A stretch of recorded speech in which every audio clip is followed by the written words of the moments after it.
वाला क्वेश्चन लिया मैंने, मेरे ख्याल से अब आप लोग पॉइंट वाला क्वेश्चन लिया, सॉरी, तो आप इसे अब करने में आराम से सक्षम हैं। मैं एक बार लिख देता हूं, केवल कर आप लेना 8.31 0.6 0.002, बस अब इसे ऐड करना है, वो आप आराम से कर लेंगे, ऐसा मैं समझता हूं। आगे चलते हैं, एक और क्वेश्चन, ये भी एसएससी में पूछा हुआ क्वेश्चन है, ये भी एक बढ़िया शानदार क्वेश्चन है। देखिए क्या इसमें क्या खूबी है वो आपको इसको सॉल्व करने के बाद समझ में आएगी। देखिए इसको सॉल्व करते हैं, ध्यान दीजिए। सबसे पहले अब बोर्डमास रूल बोलता है, यहाँ पे मैं लिख देता हूँ बोर्डमास बोलता है पहले ब्रैकेट सॉल्व करो, तो यहाँ तो ब्रैकेट ही ब्रैकेट है, तो पहले सबसे पहले ब्रैकेट सॉल्व करते हैं।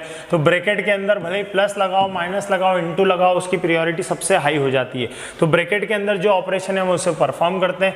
5 से इसे काटते हैं, कितना आ जाएगा 40, डिवाइडेड बाय क्या हो जाएगा 2, प्लस 8 से इसे काटते हैं, कितना हो जाएगा 2, इंटू क्या हो जाएगा 2, प्लस 5 से इसे काटते हैं, कितना हो जाएगा 4, इंटू 3, अब 2 से 3 नहीं कट रहा, तो आप बटे में 2 के रूप में लिख लीजिए। 3/2 लिख दिया हमने, कट नहीं रहा था तो ठीक है, बस यही पे ट्रैप था इस क्वेश्चन में। अब आपका बोर्डमास रूल बोलता है ऑफ सॉल्व करिए, तो ऑफ यहाँ पे कहीं भी नहीं है। फिर बोलता है डिवाइड करिए, तो डिवाइड अब यहाँ पे दिख रहा है, एक तो यहाँ दिख रहा है और एक यहाँ दिख रहा है। तो देखिए ये वाला भी तो डिवाइड ही था ना जो हो नहीं पाया, तो अब इसे करेंगे, तो इसे करते हैं, तो ये कितना आ गया 20, प्लस फिर क्या करेंगे, इसको भी कर देते हैं, तो ये कितना आ गया 2।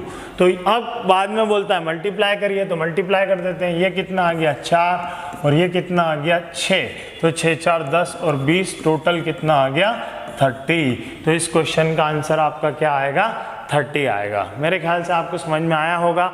ये भी एक बहुत शानदार क्वेश्चन था और